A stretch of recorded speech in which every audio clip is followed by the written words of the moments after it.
All right, so I'd like to call to order the February 3, 2026 work session meeting of the Lower Suffolk Township Board of Supervisors. Ask everyone to join me in the pledge of allegiance. Pledge allegiance to the flag of the United States of America and to the republic for which it stands, one nation, under God, indivisible, with liberty and justice for all. Thank you. That brings us to our public comment agenda item. Is there anyone wishing to be recognized? One at a time. Oh, sorry. Sorry, I don't want to stand right in front of you. You're okay? Hi, my name is Lori Yamashita. I live at 470 Wexford Circle. I've been a really happy resident for 39 years, and I'm here to ask a question regarding the 488 Harleysville Pike development. I know it's on the board. Pardon me? It's not on the agenda this morning. It's on For tomorrow night. I may not be able to make the meeting. And I did mention I followed that project pretty closely to help my neighbors. It's not in my backyard. But I care about safety, environmental, transparency, and also quality of life. So within the question, and maybe this regarding the site plan, I'm just questioning if all the waivers have been turned in. The area I'm interested in is the active recreation area. So, and I know Michelle has brought that up in one of the meetings. It's got to be, well, to answer your question, whether or not all the waivers have been put forth, we posed that to Michelle. Have the plan's been reviewed and have all the waivers been asked for that are needed? yes. Okay. Okay, with the question, how does it stand with the site plan says connection of the proposed trail to the existing township's community path system has been provided in lieu of active recreation area. And in parentheses, to be approved by the Township Board of Supervisors. My recollection is early in the process that was discussed, the developers were told the active recreation area is a provision of Saldo. And this has to be approved by the board. So my concerns are, what's the status of that? As somebody told me, the township doesn't own that connection. Is that correct? Do we own the property, or is there anything holding up this connection? Okay, a couple things. Okay, sorry. If you want to talk about this today, active recreation space is a function of the zoning ordinance, not of the Saldo ordinance. There is provision in the zoning ordinance that says that they have to provide active recreation on their property, or they have to make a connection to an adjacent trail system, which they are proposing to do. The township does now own that open space in that adjacent, on that adjacent property. And let me revise one thing I said earlier. You asked if they have asked for all the waivers they need. They believe they have asked for all the waivers they need. They have not addressed every single one of our comments. So but they believe and have told us that they believe that they now can address every one of our comments. If they do not address one of our comments, then they may need to ask for an additional waiver. But neither I nor they believe that they need to ask for additional waivers. So as I'm understanding, this is provision in the zoning, and is that approved by the board now? That one provision Yes. that says that they can make a connection to the adjacent property states that that can be allowed by the Board of Supervisors. Has that been completed? Or As what's the status? with the preliminary plan approval, they will give, if they do so tomorrow, they will allow that to happen. So that would be part of the preliminary. Okay. Was the property recently acquired then? Yes, Like a month ago or something? within a month or so. Okay. That's what I thought I understood.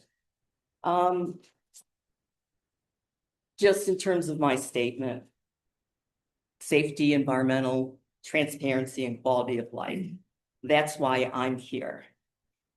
I'm want to look at perhaps deferring or disapproving the waiver request and the preliminary plan approval. I stated I went to all the meetings. At the December meeting, I Zoomed. I did not have an opportunity to bring up my questions or concerns. I thought of texting my friends, but they're not going to answer their phone during the meeting. In terms of safety, there's a number of issues. My personal concern, the intersection of Meeting House Road and Route 113 is now very congested. If we add that development, we know it's going to bring on more traffic. The attorney at the last meeting presented, they widened the road on the developer's side so that cars could pass on the right. My comment was, well, aren't they going to hit the school kids standing on the road waiting for the bus? And it's also a biker lane by design. 45 miles an hour is 66 feet per second. We know people, if they think they can pass full speed, they do. They do go in the opposite direction. I just don't want to be in a position where we have a design that I firmly believe is going to cause havoc, and I don't want accidents to occur before we redesign. And I trust the engineers, I trust the planning committee, but some things just don't work out on paper. Think about the turnpike entrance, how many times we've gone through revisions there. So that's just one concern about, now I understood that the developer said, we'll look into the school bus shelter. That's at least the second time it came up. It was suggested in the planning commission meeting. Environmental, across Route 113 is 6.65 acres of stormwater that runs through 488. Runs right now, it's under 113. There's a swale on part of Meeting House Road. So if you wanted to make a right on Meeting House, you have to slow down because of the swale. But again, 2/3 of the 9-acre property is going to be disturbed. There's dedicated approximately 2 acres of open space to the township. Those 2 acres include the existing stream, the floodplain soils, and part of the wetland. The developer owes 586 trees per the current development. They used it as a comment or they put in one of the waivers, they have unsuitable soil, wetlands, high water table.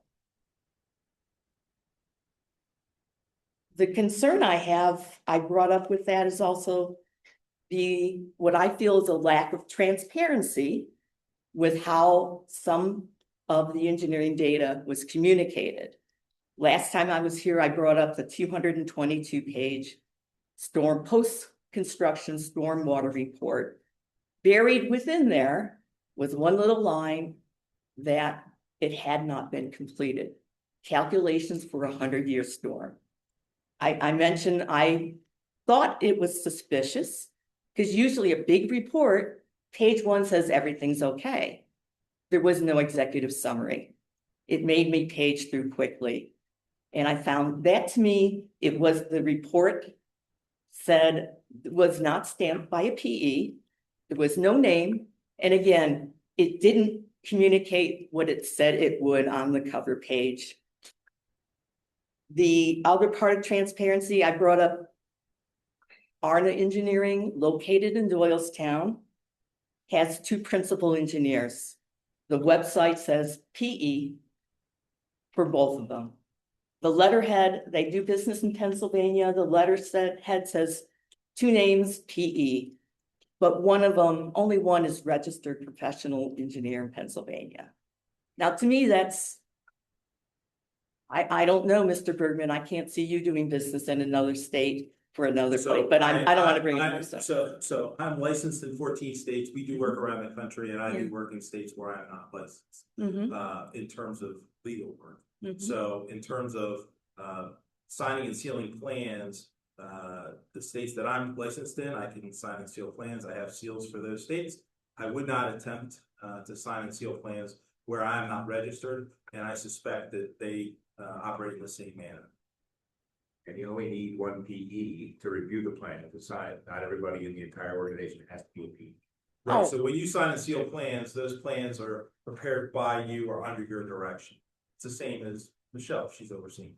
Mhm. That's how this business operates. It's what everybody does. It, Not everybody in the entire organization is, oh, I understand that, but if There's one of nothing the wrong. two principals aren't, nothing wrong. it's, I think, It's common. okay, it's common to do that in the state you are. Yes.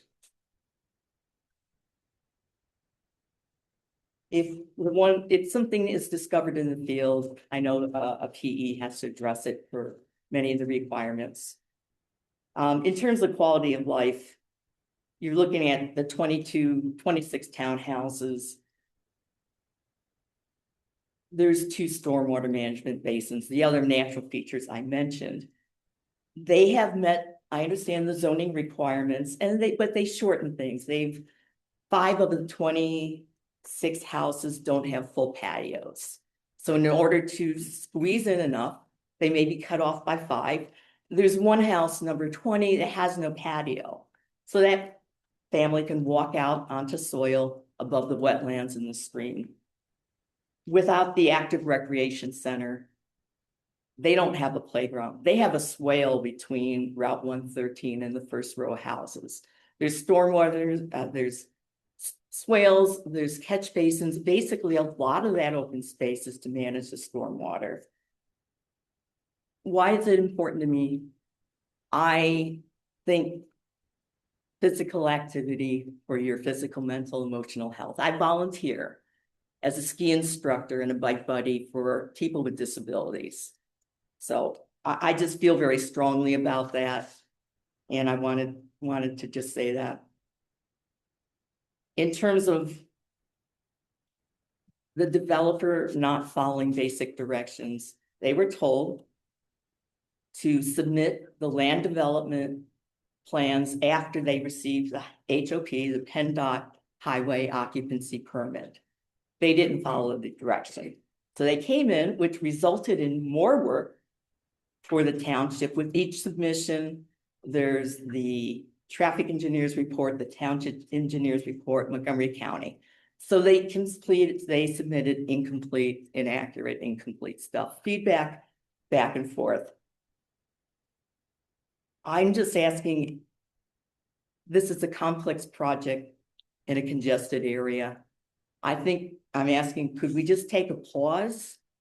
Because even the last submission, there was a comment by one of our engineers that there were inconsistencies and they wanted the land development plan and the HOP to be reviewed simultaneously.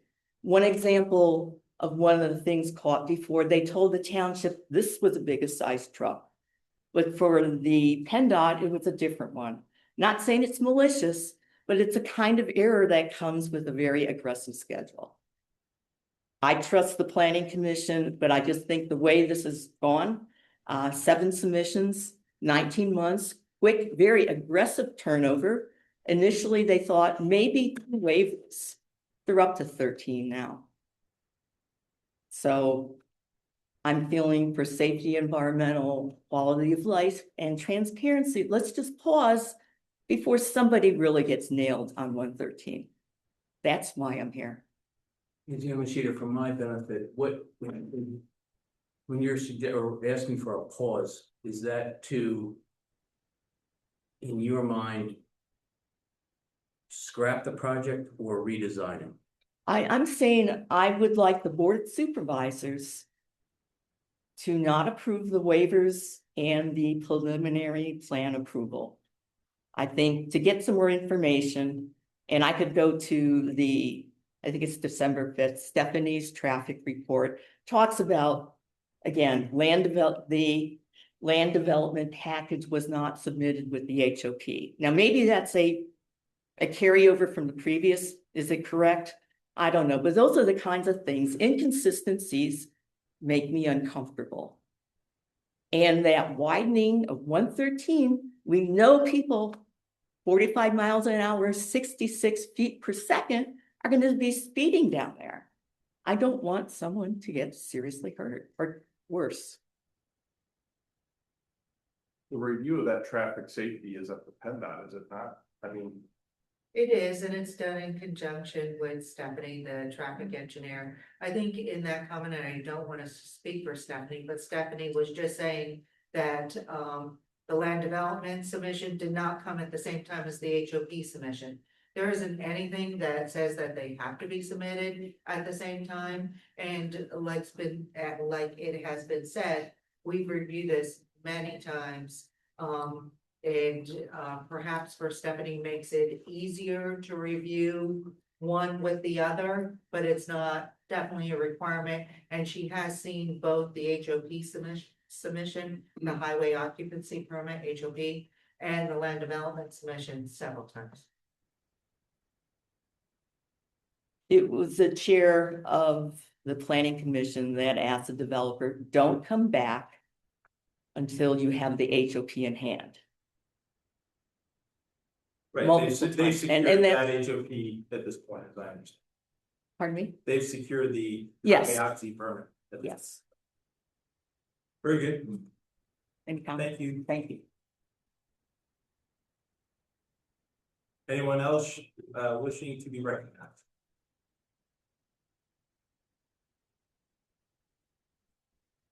Thank you, Mr. Bergen. My name is Heather Dajne. I live at 391 Barclay Circle.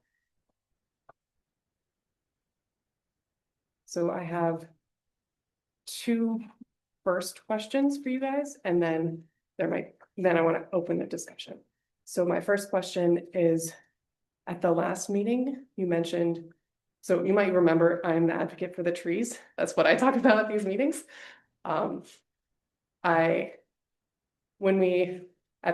When I was speaking about the trees, you said that normally when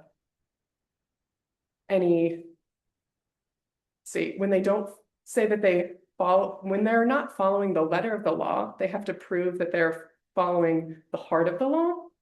And you said that normally when they do that, they, have a fee in lieu, or they show that their plantings are sufficient in different ways to make up for it. And you said that normally those things are sorted out at the planning commission level.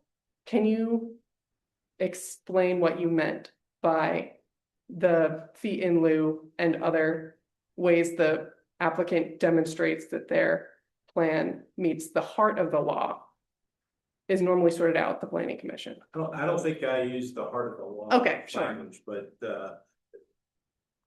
if trees are gonna be taken from a property, it's not uncommon for developments to have alternatives, provided they can't fit the necessary plantings on their property, which I believe maybe a situation in this case, there's not enough room, adequate room to plant the necessary replacement trees.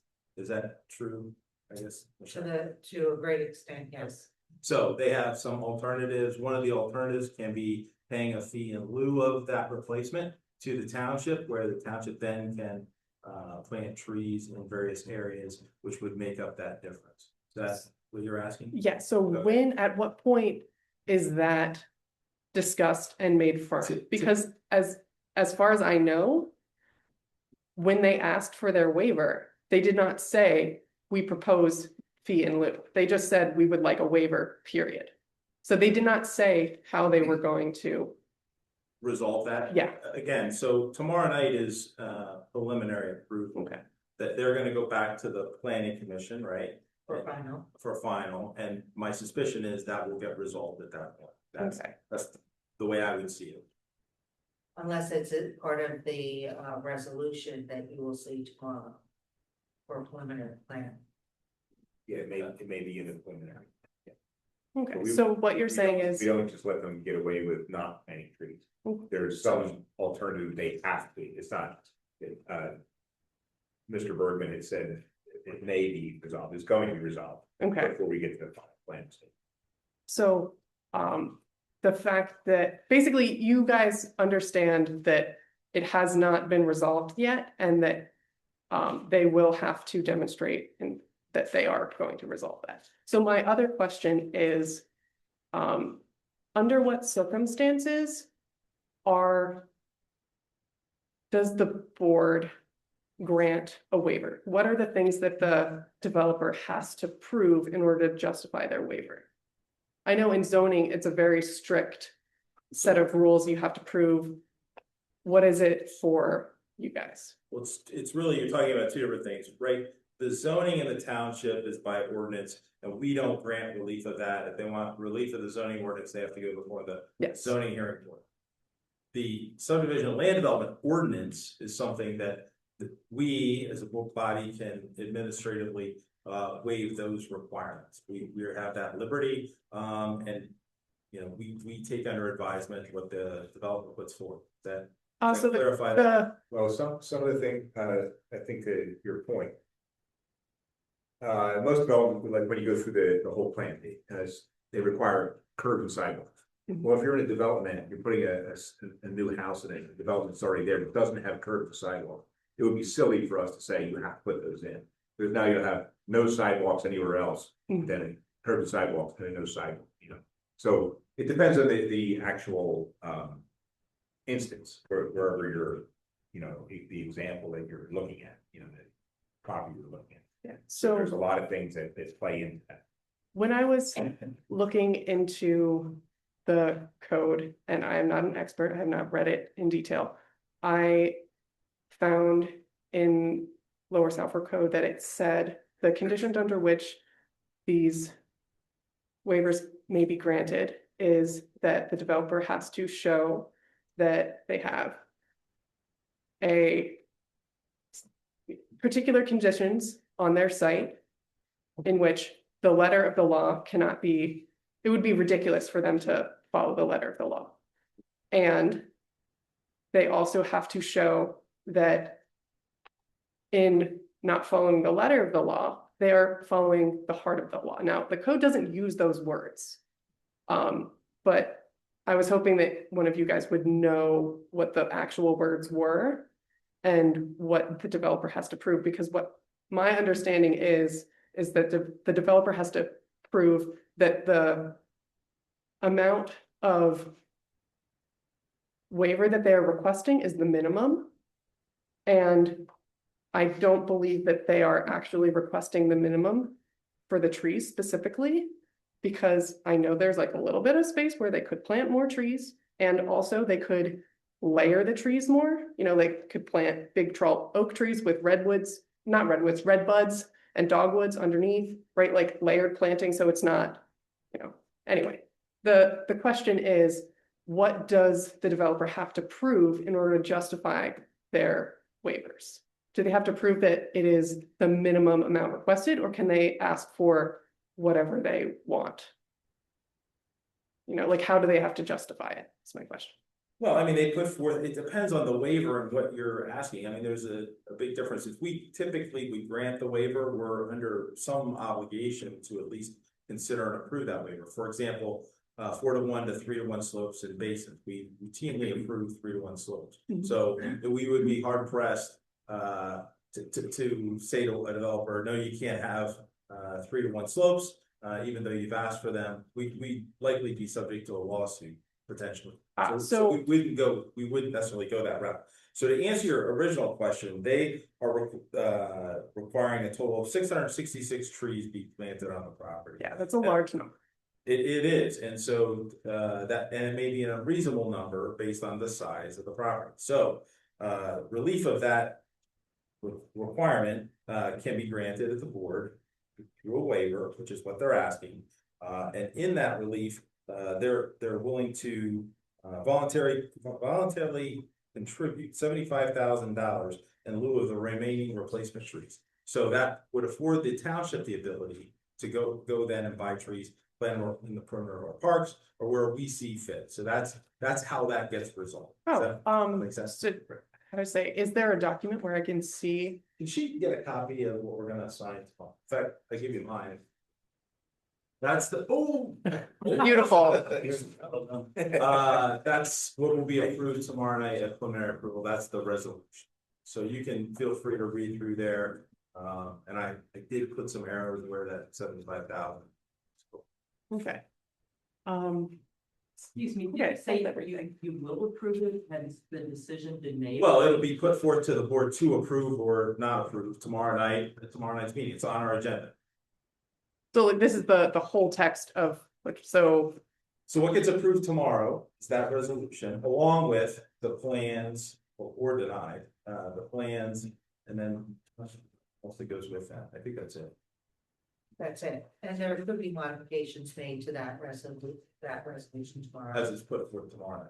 okay. And just the last question. Have they submitted a new set of plans that has the changes that they said that they would make? Have they submitted the next revision to the Yeah. land development plan?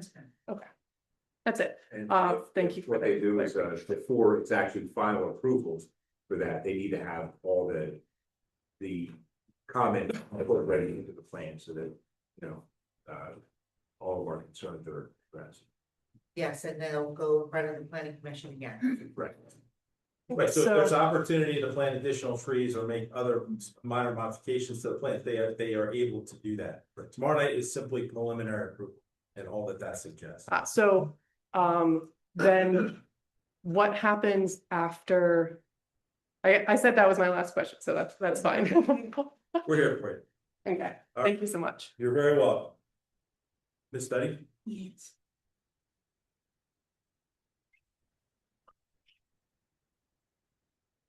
Betty Duddy, 483 Cheswick Drive in Harleysville.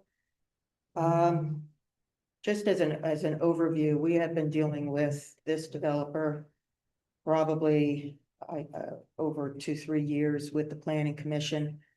They've come back several times, you know, they're very aggressive, as Lori had said. My gut feeling is that they will be coming back tomorrow to push for a preliminary final and for you guys to just get it all taken care of. Preliminary is on the agenda, not preliminary final. She's very persuasive, the attorney. You know her, I'm sure, but She's been before this board before. If that's okay, all right, because she has been very pushy. I have sent an email over to the supervisor of the township, Joe. Regarding a truck study that I wanted, you know, on 13 regarding the safety of that intersection that PennDOT required for the alignment of Meeting House Road. Okay. And Don Santafonte is the traffic supervisor over at PennDOT. I've talked to him numerous times, and Joe Gallagher, who's one of the staff on PennDOT, as well as the acting supervisor, Merlene. And they were all understanding what I wanted. And when I didn't hear anything of a response, that was back in June. Joe had told me back in June that he was going to have the developer actually do the truck study. They weren't going to pay for it. I asked Joe what happened. They came back and said it was a truck restriction study that we asked for. And they can't restrict any trucks because. Let me just clarify. Township did not. Oh, I'm ask for sorry. it. There you are. I'm sorry about that. I didn't know That's you were okay. here. The township asked for a truck study. We did Yes. not. Pennsylvania Department of From Transportation, PennDOT, and because- their highway. Correct. Okay. We Yeah, did not say truck restriction. right, Truck safety. We didn't, we just said we wanted the truck. right, which I appreciate. And they came back and said, oh, you wanted this restriction, it's not gonna be required. So I just sent an email to Joe and to Don and everyone, and CC'd Senator Pennychuck and Representative Shuren, so that maybe they can assist us because they had done that before. I had highlighted certain things that are gonna need to be done, and I don't know whether or not it should be done by PennDOT, or I don't think the township should be responsible, but I think the developer should be. I think there should be some safety factors involved, blinking lights for the bus stop, blinking lights for a pedestrian walk, because people are gonna be crossing 113, a lower speed limit, which I know PennDOT is responsible for. All the things you're describing are all the. They're all PennDOT? Responsibility of PennDOT. Okay, no passing on the shoulder, because all of that is gonna be a danger to this. But I just wanted to give a heads up that that's still in the progress, and they were really supposed to be doing that, talking to PennDOT, they were supposed to do that previously before the actual HOP got granted.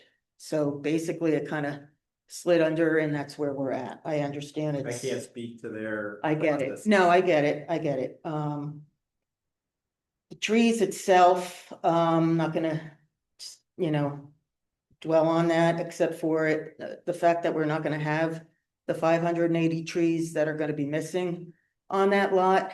And through no fault of our own, we have nothing but trees in the backyard right now. The fact that they intended to put 2 or 3 extra buildings at the end near wetlands instead of just kind of curveting around the lot, which was their prerogative because they want more money and more buildings. Somehow the public loses out on that, and I don't think that's really the way it should be going. This is gonna, the lack of trees is gonna accelerate the climate change. There's gonna be a habitat crisis. We have deer, we have foxes, we have everything back there. We're gonna have some soil erosion without the roots to hold the soil. And we're gonna have some disrupted water cycles with the vegetation, decreasing the transpiration from the trees. It's going to impact the actual streams that these underwater waterways are gonna go to. And it's gonna increase the sediment that it's gonna go to through Skipback Creek, Perkiomen Creek. That's where they're all flooding into. And basically right now, the Skipback Creek is already deemed contaminated, so they have a watch on that all of the time. I've talked to DEP number of times, so I'm aware of all that. But I know we all grant this, and I know DEP is gonna oversee it.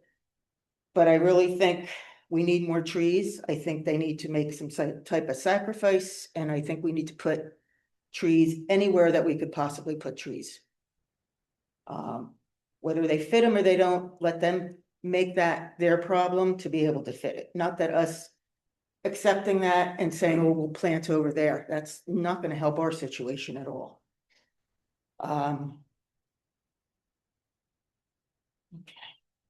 Okay. And basically it's the fence issue again. The township, I read there was an ordinance for the township. And it indicates for part of a possibility for a buffer. That if it does disrupt the existing neighborhood, I'm not trying to quote it at all, I apologize. That possibly the Board of Supervisors would suggest some type of buffer. I think it was chapter 142. 164, 142, chapter 164, Saldo 142. Oh, it says, the Township Board of Supervisors, upon recommendation of the Planning Commission and engineer, may require as part of the land development process that developers provide screening, fencing, or buffer yards to protect residential character and minimize impacts on surrounding properties. They mentioned it in June that they were going to consider a 6-foot privacy fence. It was so well spoken into the meeting that we actually had one of the PC gentlemen come out and see what type of fencing we did have so that we would know what would be best for us for the perimeter of Cheswick, which backs up to this development, which has a walking path, which knows, God knows how many hundreds of people are going to be walking in our back, right by our backyards, 25 feet away from our property line. For safety, security, quality of life, which is basically diminished right now. And I won't go there. Basically, we need a 6-foot fence. They don't have to put a fence up. The fence they're saying is 3 foot. Somebody could hop over that.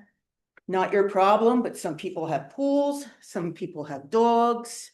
Dr. Durstein, out of an act of being a good neighbor, like the attorney for this developer said she was going to be, maintained the fence all the way around. Yes, it suited him for his horses, but he didn't have horses half the time, the last part that he lived there, and he still maintained it for us. That is at least a 5-foot fence. I don't want to see these buildings. I don't want to see this 32-foot peak. I don't want to see all my trees gone. I don't want to see an 1880s farmhouse gone. It's just, it's a shame we couldn't rezone this whole plot. When we all blanket rezoned in 1970, we did everything R4 because we were worried about how developers would come back. Well, we never went back and tried to figure out what's really appropriate. So now we have an R4 in our backyard, and we'll never recover. So all we're asking for is a privacy fence. We're asking for trees. And that's about it. I appreciate you telling me you're not going to do anything further tomorrow to set them on their way. The planning commission has been dealing with them forever. They're the ones that are really giving them at least some struggle to at least prove themselves, because they're very inconsistent, they're very sloppy. They don't stand by their word. And one time they came back and said, we don't even know who owns the fence. We don't have any deeds. We don't know who owns that fence. Who's this fence? We're like, okay, are we in the twilight zone? We had the owner come with a cane, previous owner, Dr. Durstein, and come to tell everybody, this is his fence. And also all of that water, the stormwater management that they're doing is going to be a waste of time, because he's lived there over 50, 60 years. And no matter what pipes and swales that they put in there, it's not going to contain it. So, you know, all of that is on the record, and I appreciate you listening. And I'll be here tomorrow, and As will we. okay, thank you so much. Thank you.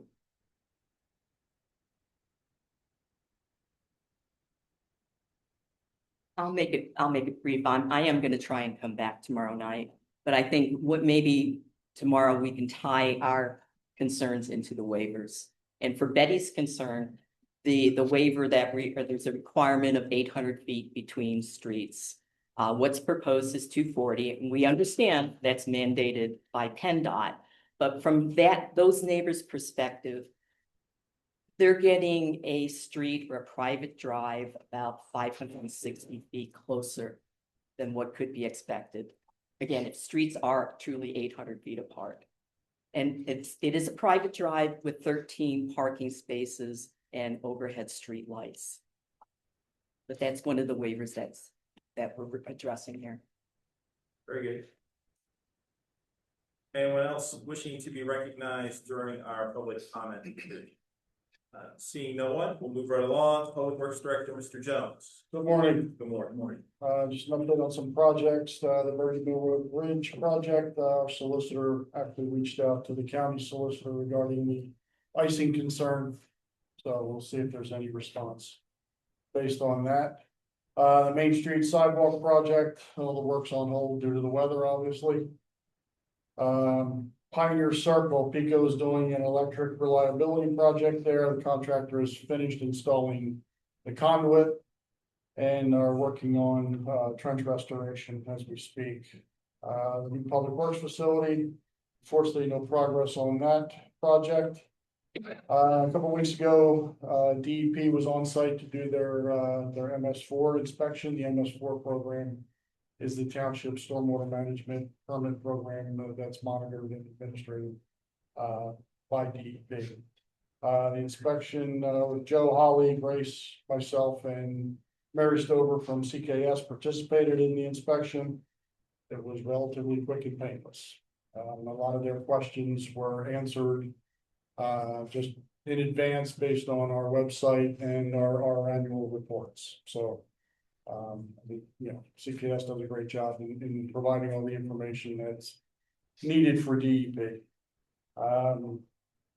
Thank you, Michelle. Yes, absolutely. Thank you. They did do an inspection of the public works facility, couple minor housekeeping issues.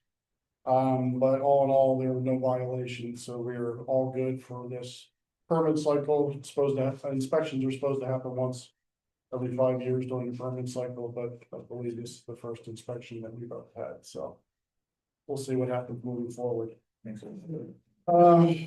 Just on a department level, the winter operations, majority of our time recently has been spent on dealing with snow and sleet and all the aftermath. The most recent storm, we got about 12 inches of snow and sleet. There were a couple of operational challenges and little circumstances with this storm because of the sleet.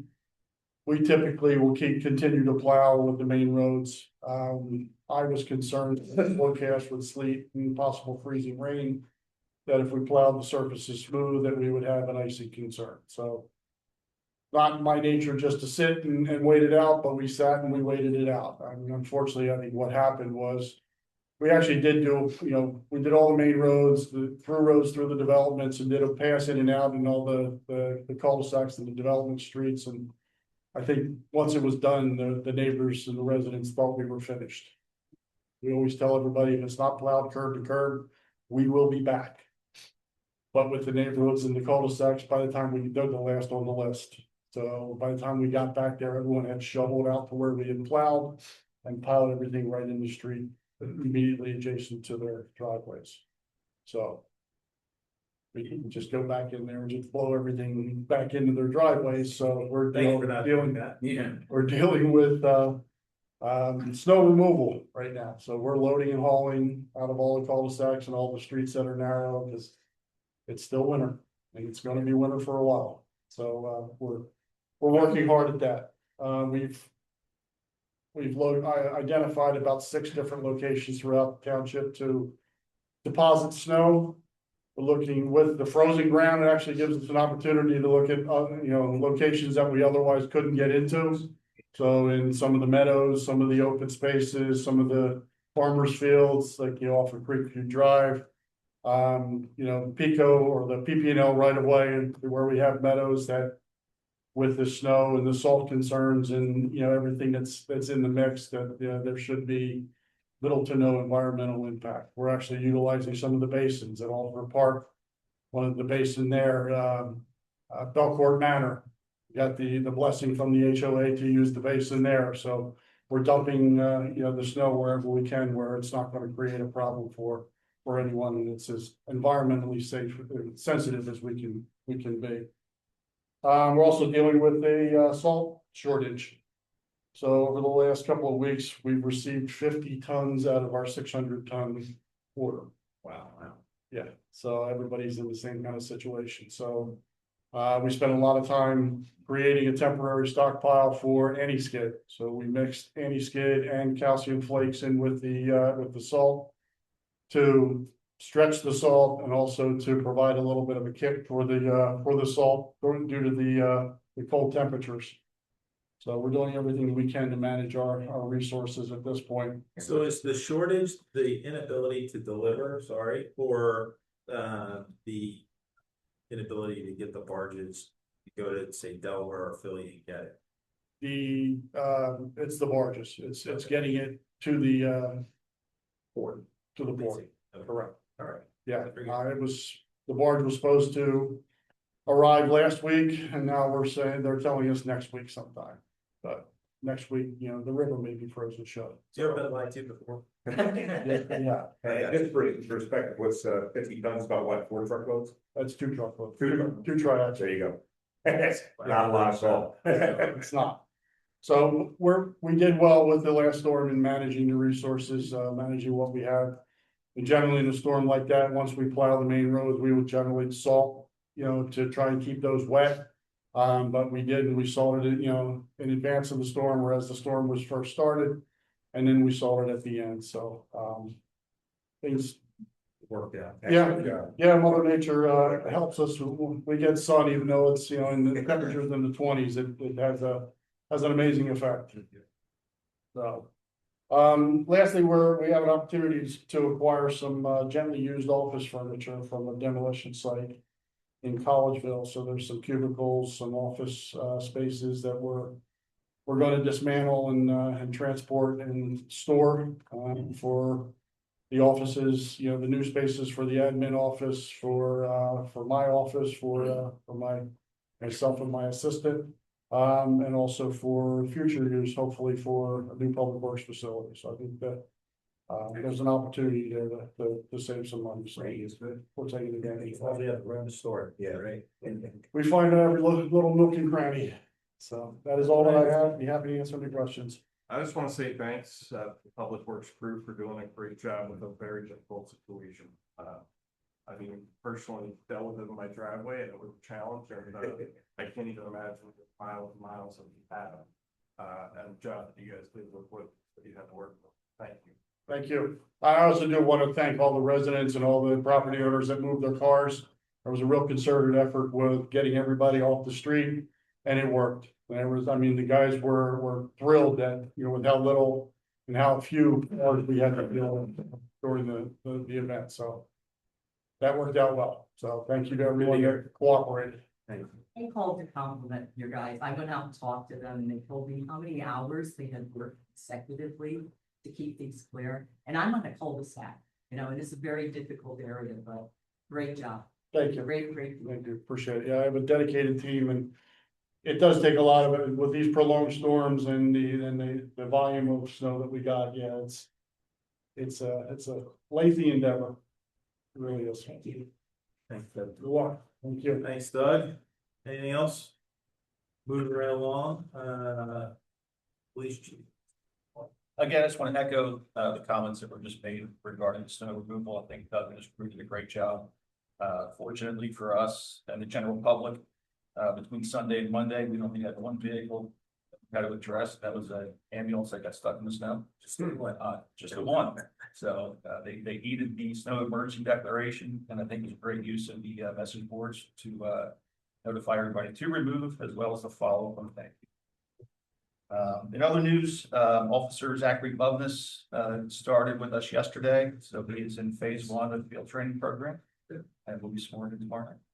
Excellent. That's all I have. Good to hear. I have a comment, maybe a request. Down here on Huntsberger, right next to Sammy's Cafe, there's been a car sitting in that parking lot there for months. Got a broken rear window. I don't know if it's abandoned. It's a gold colored car. I don't know what kind it is, but it's been there forever. And just wondering if you can take a look at it. Yeah, I think it's the property owners. Oh, is it okay? Like I said, the back window is broken. There was plastic on the window, but that's deteriorating. So it's getting snowed in, and you know, I don't know if We'll have them look at it. we could reach out to I'm them, pretty maybe find sure. out. It's rather not have abandoned cars around it. Not a problem. Appreciate that. Anything else?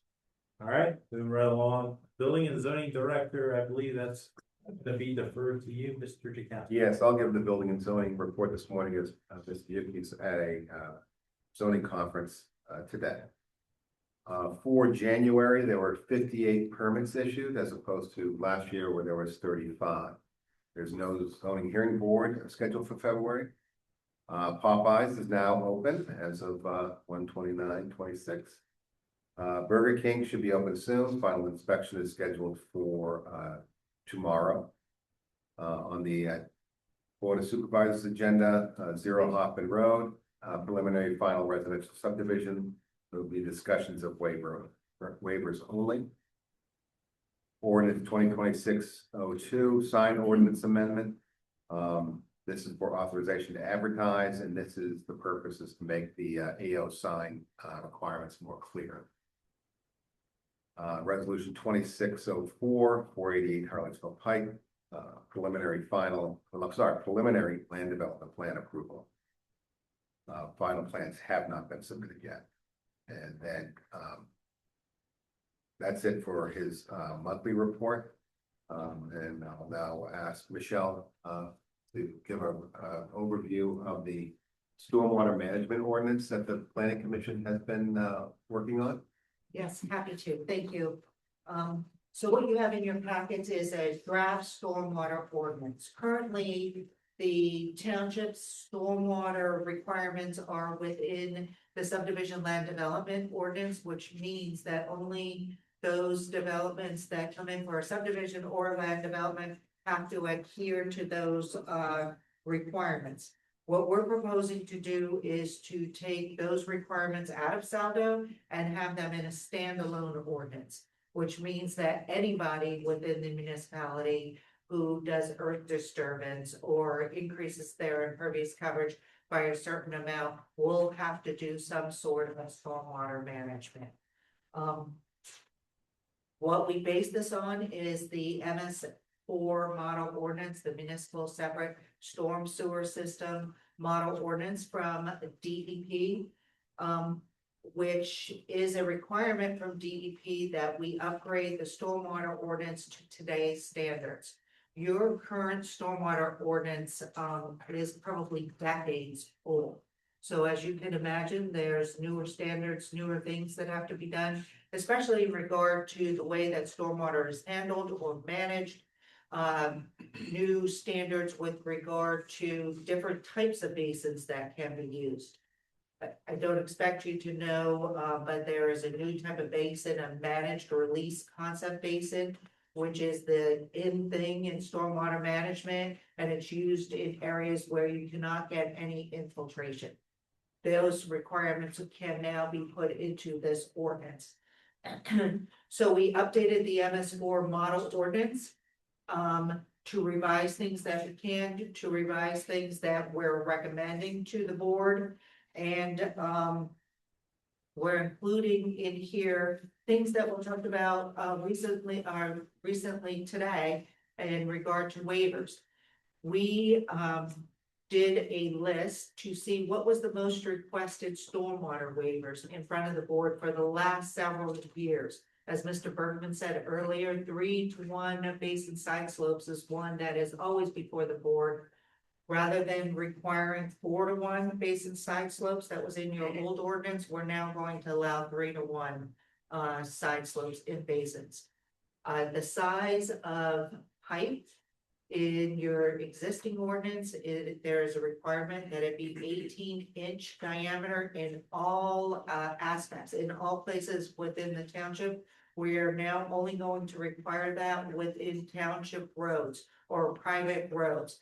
Anything that is on your property, if you can imagine, you have a house and you have downspouts. Your downspouts are 4, 6, or 8-inch diameter. According to the existing ordinance, you would have to ask for a waiver of those requirements on your own property.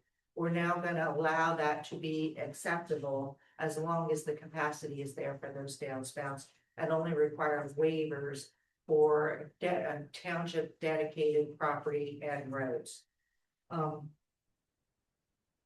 There is a discussion that was had by the planning commission about having this new ordinance be expensive for private property owners. So there is a section in this ordinance for only residential properties. It's called a small project section of the ordinance that allows homeowners to do the stormwater requirements basically on their own. It gives examples of how they can size an underground seepage bed. They can even add trees, evergreen trees, 6-foot high evergreen trees to satisfy the stormwater management requirement. Now, what is the stormwater management requirement? In this ordinance, we have that anybody that increases impervious coverage by more than 1,500 square feet has to do stormwater. In front of you, I listed, I have a little spreadsheet that lists what the requirements are for surrounding municipalities. Some are based upon the size of the lot, and some are just a straight factor, which we are proposing. And up in the top part, I have basically the surrounding municipalities, and then down below, I have some of the municipalities in Bucks and Montgomery County that we serve, what those requirements are. So what is 1,500? For the planning commission, I measured from that back door to the dais. That is about the length and width. That is about 1,100 square feet. If you go from that door back to the back wall, that's about 1,600 square feet. So 1,500 is about the increase in impervious coverage about the size of this room. So we're not asking you to do anything today, but to think about it. We need to pass the ordinance in order to upgrade to today's standards. We are strongly suggesting that you include aspects in this ordinance that would require any property owner that increases impervious coverage to do some sort of stormwater management. What that amount is, we're suggesting 1,500 square feet, is up to you. So we'd like you to think about it, and then we'll come back and talk to you about it some more. So what about sorry. Go ahead. Someone like where I live, I'm in a development, it's got a basin, right, already. I wanna make an addition to my driveway. Is that gonna require me on my lot to put in some type of stormwater management? If so, it seems rather redundant since there's stormwater management for the development. It depends. So we will look at, if you submit that application to Mike Yuki, we'll look at the land development plans for your development. And if, as we require now, if when your development was approved, if they designed that stormwater detention basin for the maximum allowable impervious coverage, then you probably wouldn't have to do much else.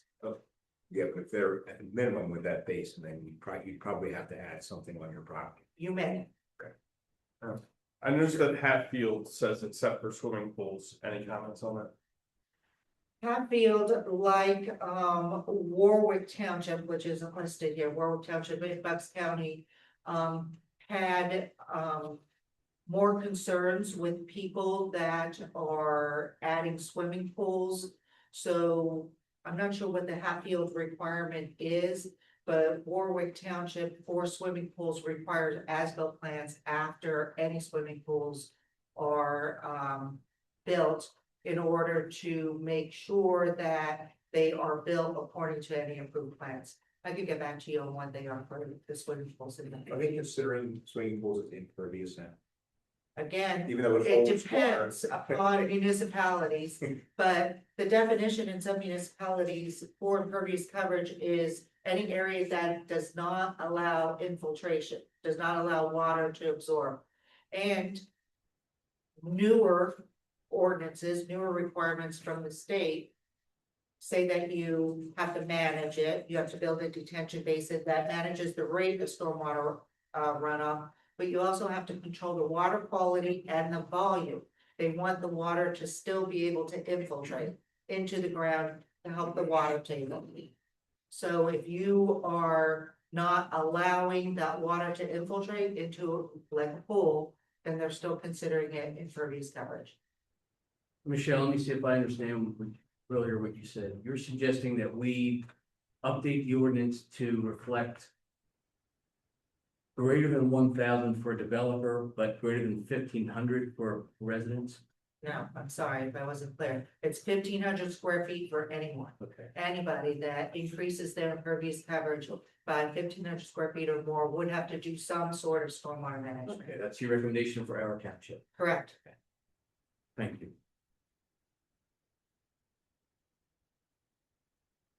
Any other questions, comments, concerns? Oh, Ms. Betty. Okay, I'm sorry. May I just add an addendum to what I had said previously regarding truck bedding? May I just Sorry, what? clarify it a little bit? Yeah, sure. The email, I'm sorry, I'm totally out of context with it. In that email that I had sent to Joe and as well, I did to Stephanie as well. We needed a new traffic study as well being done, which I think should be the responsibility of the developer as well. And hopefully maybe we can get that done maybe before they can get the final approval. Since they were supposed to be doing something pretty current. The traffic study used for them when this was reviewed to begin with for this development was 4 years old now. And it was post-COVID. And a lot of traffic volume has been increased over the last few years, and it's been horrific. And Upper Salford has some detours that they were doing that made a truck detour and vehicle detour going towards Letterock. a temporary detour, and now the sign is gone, it's now a permanent route. They did the Shelley Road. No, the detour was for the reconstruction of bridges along Main Street in Upper Southford, and that construction is complete. Well, they did a roundabout as well, and the roundabout They did not work did, out, I don't- so now the I don't trucks recall won't go that on it. being a detour. Well, okay, but they're not going on the roundabout anymore, unfortunately, because and Upper Southford doesn't want to have it repaired. It doesn't work with the trucks anymore, so now the trucks decide they're gonna come this way. Yeah, and then there's also, what you call it, Town Pike is gonna have some construction and redoing and revamping here and there up till 2027. There's another project coming up for Upper Southford. And they're also doing a, detouring everything on 113 as well. So, I mean, we're getting everything in our direction, and, with the speed limit the way it is, and 40,000-ton trucks coming, day and night, and we won't even go into the noise level. We're gonna have to worry about that in a little while, because I have another problem with that, so. It's like living- You didn't have any questions regarding the stormwater management? I am so sorry, no, but I wanted to make sure before you closed out. Sorry, Michelle. Unless you want to make a comment on that. No? All right, thank you for letting me speak. Sure. With that, we'll move on to the manager's report, Mr. Chakowski. Thank you, Mr. Chairman. For you is minute for January 5th, 2026. Any comments, questions, or concerns? No. Corrections? I didn't have any. The next item on the manager's report is a review of the February 4th, 2026 agenda. At the top of the agenda, after calling to order, is the swearing in of Officer Zachary Bubness. We move down to new business, Hoffman Road. Discussion of 0 Hoffman Road, discussion of waivers, ordinance 2602, signed ordinance authorization to advertise, resolution 2604, 488 Harleysville Pike, preliminary land development plan approval. Resolution 2605, authorization to submit a grant application for the Monco Forever Green Grant Program, funding for the purchase of the Alabac property at 460 Stover Road. Resolution 2606, authorizing the submission of a grant application for the 26th round of Monco 2040 implementation grant. This would be for pedestrian upgrades. Resolution 2607, authorizing submission of a grant for application for the 26th round of the Monco 2040 implementation grant program for the multi-municipal signal system upgrade. This would be the fiber optic signal between the Walmart intersection and the Shelley Road intersection where they shopping center upper and south. And our neighbors are all good. We haven't heard definitively, but we know that it's before them to discuss. They haven't gone back. Okay. And that's all I have. Very good. Any questions for Mr. Chakowski? Comments, concerns? I do have a question. Who is the author of this? Township solicitor. Okay. He is not present currently. He's not here. He'll be here tomorrow night. All right, with that, do we have need this morning for executive session? We do not. Hearing no need, we'll take a motion to adjourn. I will make the motion. Second. Moved and seconded, all in favor, say aye. Aye, opposed say nay. Motion carries. Thank you everyone for coming out. Thank you.